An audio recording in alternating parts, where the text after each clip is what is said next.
शेवटी काय असतं, आपल्याला ज्यावेळेस सगळ्या राज्याचं गोरगरिबांचा प्रश्न हाताळायचा आहे, मराठ्यांचे आरक्षणाचं, त्यावेळेस आपल्याला राजकारण करून चालत नाही. परंतु एक करण भाऊ एक असा मुलगा आहे की चांगला काम आहे, सहकार्य लोकांनी केलं पाहिजे या मताचा मी पण आहे. जरी मी तिथं काही शब्द टाळले असले तरी पण मीडियाच्या माध्यमातून सांगतो की पोरगं चांगलं आहे, सहकार्य केलं पाहिजे.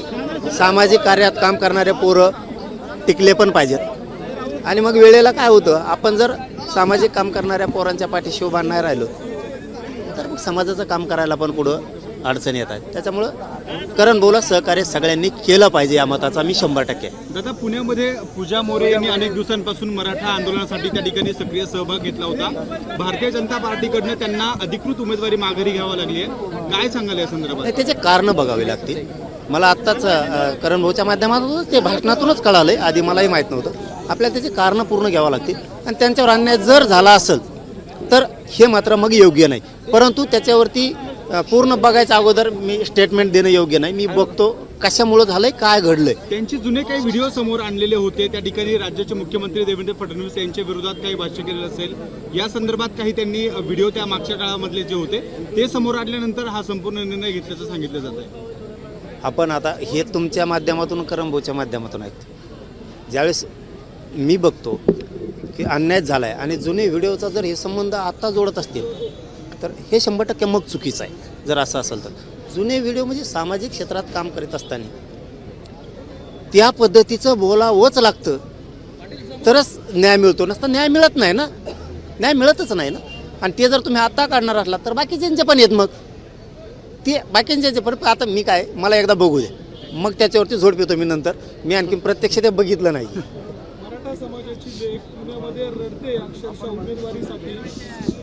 अनेकदा छोट्या कार्यकर्त्यांना संधी मिळत नाही, मात्र अशा पद्धतीने संधी मिळाली. ट्रोलर्सकडनं मोठ्या प्रमाणात ट्रोल केलं गेलं आणि अक्षरशः उमेदवारी मागे घेण्याची वेळ आली. अनेकदा तुमच्या चळवळीमध्ये काम करणारी ती लेख होती, ती अक्षरशः अश्रू ढाळते आणि माफी मागते. नाही, माफी मागायचा काय संबंध येतो? त्यांनी माफी मागू पण नाही, कारण हे राजकारण आहे. याच्यात जो आपला बळी द्यायचा प्रयत्न करेन त्याचा बळी आपण पण घ्यायचा असतो. आपण जातवान क्षेत्रीय मराठी आहेत, आपला बळी द्यायला निघाला तर आपण सुद्धा बळी घ्यायचा.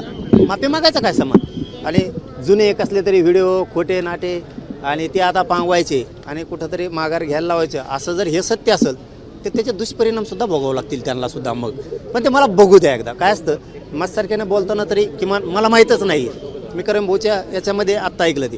पण समाजाला मी पुन्हा एकदा दुसऱ्यांदा सांगतो की ज्या ज्या वेळेस सामाजिक कामं उभा करायची असते, ज्यावेळेस आपण झोकून देऊन कामं करतो त्यावेळेस समाजाची पण जबाबदारी आहे आणि सगळ्या जाती धर्माची पण जबाबदारी आहे की करण भाऊ सारखे असे सहकार्य यांना वेळेवर केलंच पाहिजे, याही मताचा पण मी नक्की आहे.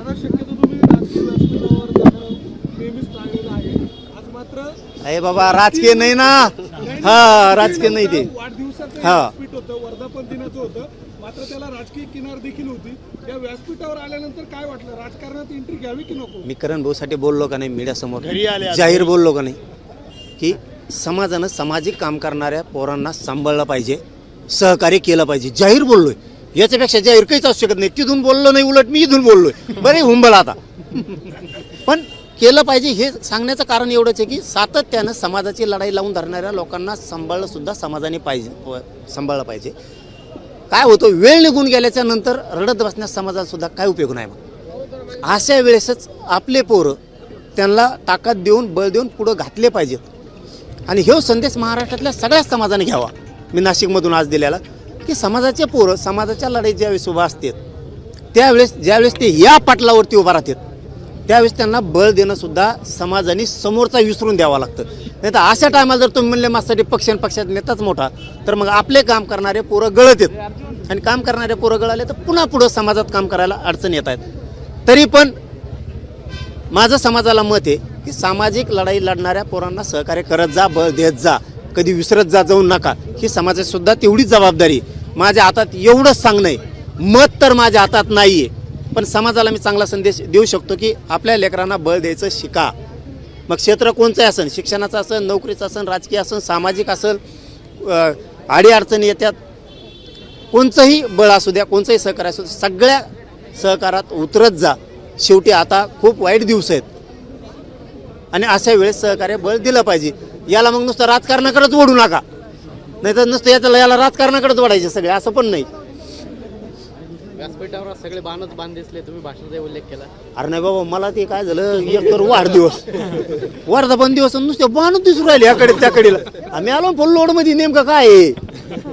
आणि मला ते म्हणले नव्हते, ते बी खोटं नाही बोलत होय, मला म्हणले नव्हते उमेदवार आहेत, मला माहित नाही. ते जरी म्हणले असते तरी मी आलोच असतो, कारण सामाजिक क्षेत्रात त्या माणसाचं काम राजकारणासाठी नाही तर त्यांच्या संघर्षाकडे बघून येणं आमची जबाबदारी.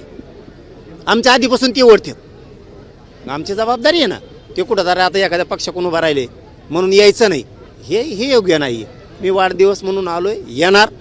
आणि जरी ते राजकीय उभा राहिले असले तरी समाजाच्या लोकांनी सांभाळलं पाहिजे. ही सिंहस्थ नगरी आहे, या ठिकाणी बाण तुम्हाला दिसले आलेल्या.